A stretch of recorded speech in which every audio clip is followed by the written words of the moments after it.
Hello বন্ধুরা, তোমরা কেমন আছো? আশা করি তোমরা সবাই ভালো আছো। আজকের আমরা আলোচনা করব যে 26,000 চাকরি বাতিল মামলা হয়েছে, সেখানে সুপ্রিম কোর্ট নতুন করে কি সাবমিশন করেছে সেই বিষয়টা নিয়ে আমরা আজকে আলোচনা করব। দেখো, যোগ্য অযোগ্যের যে সংখ্যার মধ্যে সুপ্রিম কোর্ট নতুন করে যেটা সাবমিশন করেছে সেটা হলো যে অযোগ্য সংখ্যাটাকে কমিয়ে দিয়েছে। অর্থাৎ তারা প্রথমে যে সংখ্যাটা দিয়েছিল, এখানে একটা একটা নিউজ পেপার থেকে আমি কপিটা নিয়েছি, আনন্দবাজার পত্রিকা থেকে। তারা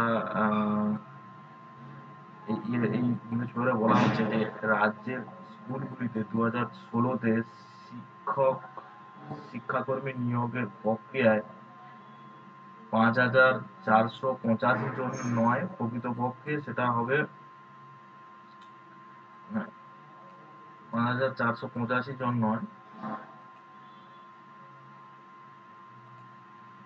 5,485 জন নয়, প্রকৃতপক্ষে সেটা হবে 5,309 জন। 9 জনের নিয়োগ সঠিক হয়নি বলে এসএসসি বলে সুপ্রিম কোর্টে জমা দেয় নোটিশ অফ আর্গুমেন্ট, দাবি করলো স্কুল সার্ভিস কমিশন। এর আগে এমন অযোগ্য এর আগে সুপ্রিম কোর্টে জমা নোটিশ অফ আর্গুমেন্ট দাবি করলো স্কুল সার্ভিস কমিশন। এর আগে এমন অযোগ্য নিয়োগের সংখ্যা 5,885 বলা হয়েছিল।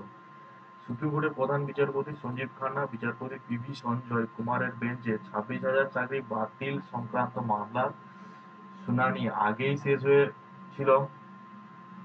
আদালতের বিশেষ অনুমতি নিয়ে সোমবার এসএসসি হলফনামা সহ নোটিশ অফ আর্গুমেন্ট দেয়। কমিশন তাদের জানিয়েছে যে সংখ্যাটা যেগুলো জানিয়েছে, র্যাঙ্ক জাম করে র্যাঙ্ক জাম করে যে র্যাঙ্ক জাম করে যে চাকরিটা হয়েছে, ও প্যানেলের বাইরে থেকে যে চাকরি হয়েছে, নিয়োগ হয়েছিল, সেটা হচ্ছে 1,212 জন, ঠিক আছে। এবং ওএমআর নম্বরের হেরাফেরিতে যে নিয়োগ হয়েছিল সেখানে 451 4,091 জন। এই সব মিলিয়ে তারা এই দুটো একটা হচ্ছে র্যাঙ্ক জাম আর প্যানেলের বাইরে যেটা হয়েছিল সেটা, এবং হচ্ছে ওএমআর, এই দুটো মিলিয়ে তারা দেখাচ্ছে 5,303 জন। কিন্তু আগে তারা এইটা দেখিয়েছিল 5,485 জন। এসএসসি দুর্নীতির মাধ্যমে নিযুক্ত 1,882 জনের নাম একাধিক তালিকায় ছিল। যেমন যেমন ধরো, তালিকার মধ্যে যেমন ধরো কি কি তালিকা তারা তৈরি করেছিল: র্যাঙ্ক জাম একটা তালিকা তৈরি করেছিল, ওএমআর ইস্যু একটা তালিকা তৈরি করেছিল, প্যানেল বহির্ভূত একটা ইস্যু করেছিল। কলকাতা হাইকোর্টে সুপ্রিম কোর্টে জমা দেওয়া এসএসসির আগে হলফনামায় রিসন সংশোধন করা হয়েছে।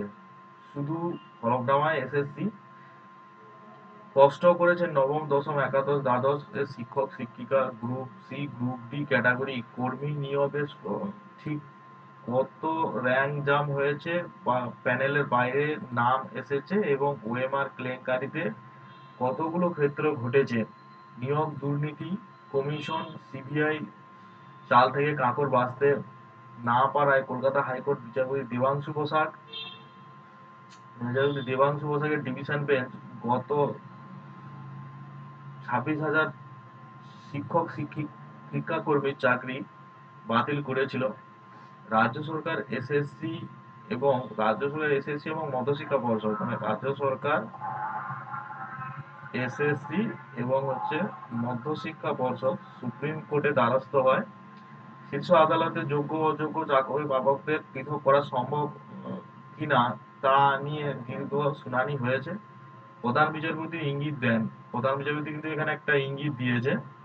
প্রধান বিচারপতি ইঙ্গিত দেন যে যোগ্য অযোগ্য আলাদা করা সম্ভব না হলে পুরো প্যানেল বাতিল হতে পারে।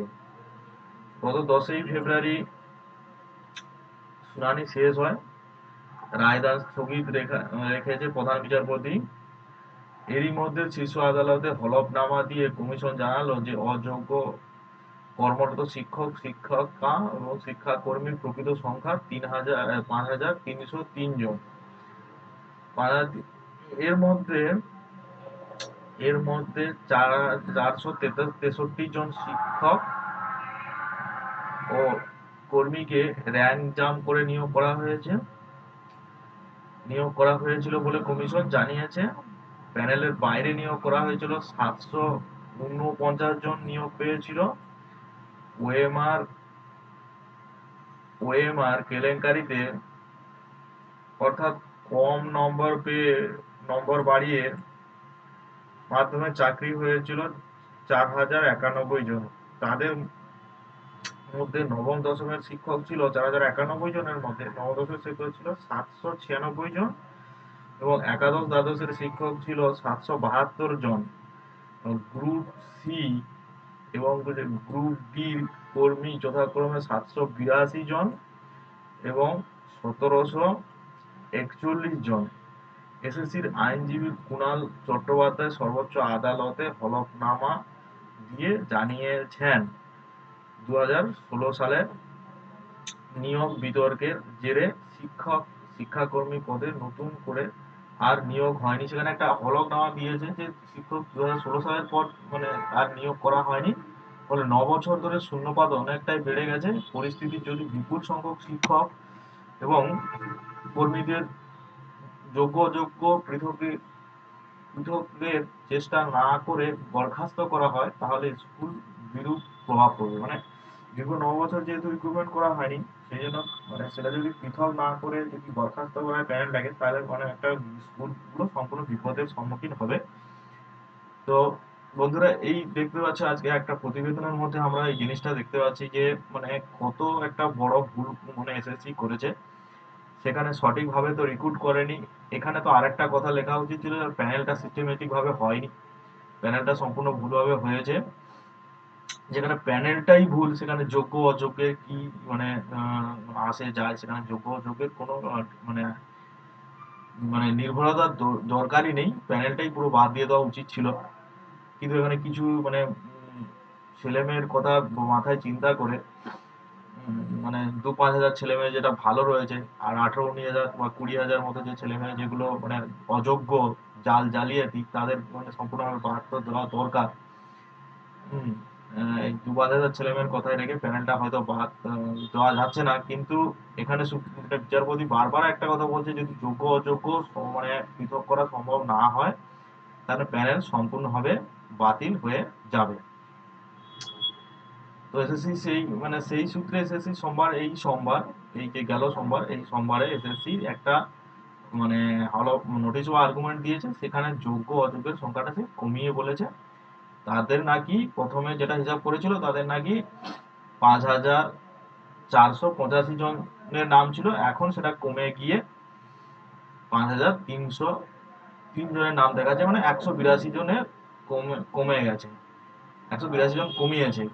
তাহলে দেখো, কোনো সংখ্যাই ডেফিনেট নয়, সঠিকভাবে কোনো সংখ্যা দিতে পারছে না। বোর্ড একরকম সংখ্যা দিচ্ছে, মধ্যশিক্ষা পর্ষদ একরকম সংখ্যা দিচ্ছে, সরকার একরকম সংখ্যা দিচ্ছে, আবার বিরোধী পক্ষের আইনজীবীরা একরকম সংখ্যা দিচ্ছে, সিবিআইরা একরকম সংখ্যা দিচ্ছে। তাহলে সবাই মিলে যদি ডিফারেন্ট ডিফারেন্ট সংখ্যা দেয়, তাহলে কিভাবে এই নিয়োগ প্রক্রিয়াকে সম্পূর্ণভাবে সঠিক ধরে নেওয়া যাবে যে এই সংখ্যাটাই ডেফিনেট সংখ্যা, এর বাইরে আর কোনো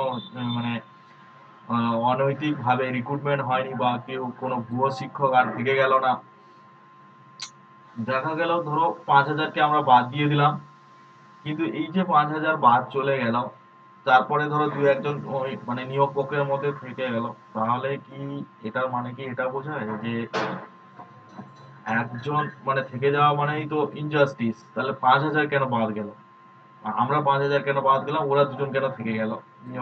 এই বাছাই করে না। সেই জন্য এটা প্রচন্ড সংশয়ের একটা বিষয়। সম্পূর্ণ প্যানেলটা হয়তো বাদ যেতে পারে, সম্পূর্ণ প্যানেলটা থাকার সম্ভাবনা খুব কম রয়েছে।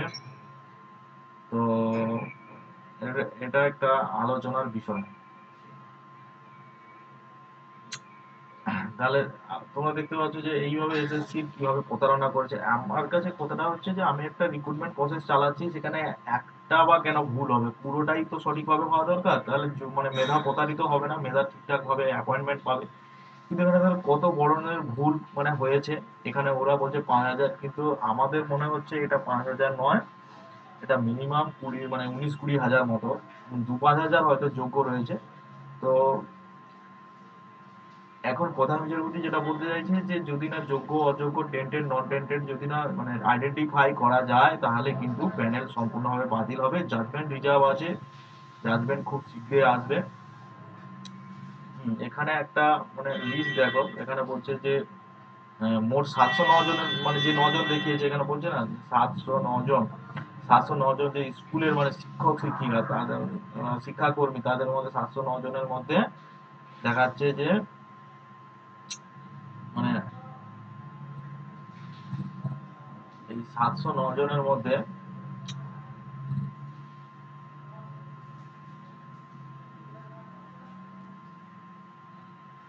হ্যাঁ এই 709 জনের মধ্যে দেখাচ্ছে দেখো, নবম দশমে যে শিক্ষকটা রিক্রুটমেন্ট মানে ভুলভাবে রিক্রুটমেন্ট হয়েছে, হ্যাঁ, 11, 111, একাদশ বারোতে 18 জন, আর মানে র্যাঙ্ক জাম্পিং মানে ভুল তথ্য দিয়ে যারা চাকরি পেয়েছে সেই সংখ্যাটা এটা দেখাচ্ছে। আর হচ্ছে 18 জন, আর হচ্ছে গ্রুপ সিডি কর্মীতে তারা বলছে নাকি 249 জন, আর ডি কর্মীতে তারা 3,371 জন। এবং উত্তরপত্রে যে গলমেলের সংখ্যা সেটা দেখা দিয়েছে 796 জন, মানে 4,091 জনের মধ্যে 796 জন, এবং হচ্ছে 11-12-তে 772 জন, আর হচ্ছে গ্রুপ সি তে 882 জন। তাহলে এইভাবে দেখতে পাচ্ছ যে মানে কিভাবে মানে 2 নম্বরই হয়েছে। হুম। তো এখন বোঝা যাচ্ছে যে এই নিয়োগ প্রক্রিয়া সম্পূর্ণভাবে মানে সঠিক তথ্য না দেওয়ার জন্য এই নিয়োগ প্রক্রিয়া সম্পূর্ণভাবে বাতিল হওয়ার সম্ভাবনা রয়েছে। আমরা এই বিষয়টা মানে মানে গভীরতর ভাবে দেখলাম যে এখানে এসএসসি নিজের স্ট্যান্ডই বারবার পরিবর্তন করছে, বারবার মানে সঠিকভাবে তথ্য একবার বলছে 5,485 জন, আবার একবার বলছে হলফনামা দিয়ে 5,303 জন। তো এটা কি করে মানে আইডেন্টিফাই করা যাবে, বিচারপতি মানে কি করে একটা সঠিক তথ্য না দিলে কি করে আইডেন্টিফাই করা যাবে, সম্পূর্ণভাবে প্যানেলটা বাদ হওয়ার দিকে, কিছু করার নেই। কিছু জনের হয়তো এই বিষয়টা খারাপ লাগবে, কিন্তু এটাকে মেনে নিতে হবে। মেনে নিয়ে সুপ্রিম কোর্টের বিচার মানে সুপ্রিম কোর্টের কি জাজমেন্ট আছে সেই জাজমেন্টের দিকে আমরা তাকিয়ে আছি। আশা করি ভালো কিছু জাজমেন্ট আসবে। সেই জাজমেন্ট এলে আমরা সেই জাজমেন্টের ভিত্তিতে বিষয়টাকে তোমাদেরকে আবার নতুন করে আপডেট দেবো। হ্যালো বন্ধুরা, এখানেই আমরা বিষয়টাকে মানে আলোচনাটাকে মানে সমাপ্ত করছি। সবাই ভালো থাকবেন। নমস্কার, ধন্যবাদ। পারলে আমার চ্যানেলটা লাইক শেয়ার সাবস্ক্রাইব করবেন।